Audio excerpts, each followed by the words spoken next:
So let's get on to decision and principles now. I think there can be a confusion when people go online and they look at mortgage calculators and they can see this is how much I can borrow, so they instantly then go and try and offer or buy a property because they think that's the case. When should we be getting a decision in principle, and how important it is to the mortgage process? Yeah, so it's highly important to the mortgage process. No one should be offering on any properties without a decision in principle. A mortgage in principle has sort of different names. Approval in principles generally across the board will last for 3 months. So I'd say that anyone that's actively looking to start purchasing really should be contacting their advisor anywhere in that 3-month bracket of looking to purchase. If, because I know I've spoken to you personally, if in an instance where you have your mortgage in principle for your 3 month and it's maybe a further 3 months down the line, maybe even 9 months in some instances, Yep.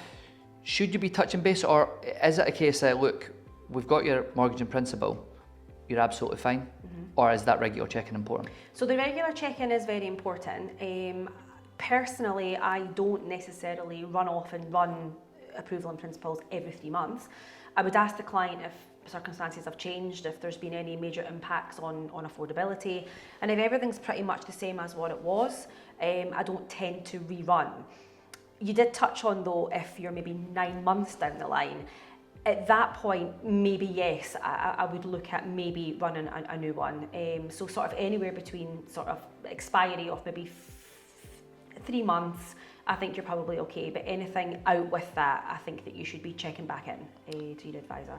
How long does the mortgage in principle take? How quickly can we get in? And in terms of capital credit unions process, is it as long as getting a mortgage, or is this the fast part of it?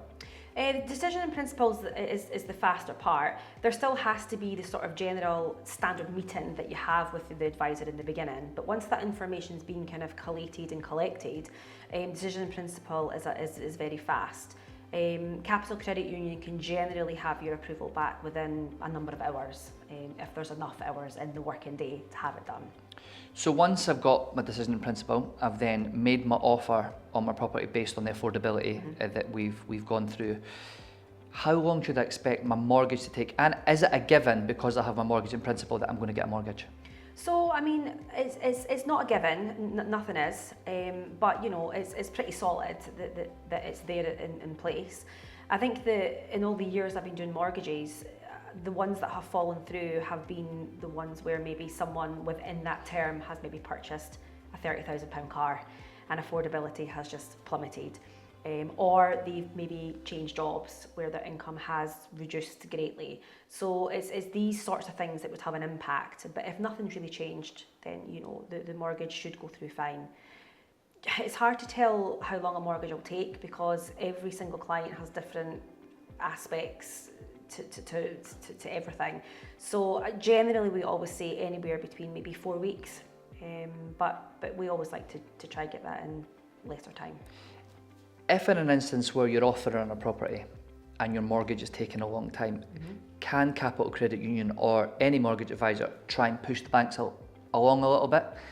And in terms of getting that process pushed through, where maybe the seller's getting a bit tetchy about selling? Yeah, I mean, it really shouldn't be getting to that stage, but there are instances that does happen. And yeah, I mean, we always do have a little bit of pushback and things that we can do. So yeah, using an advisor, I think, helps with these sorts of things because we're more in the know.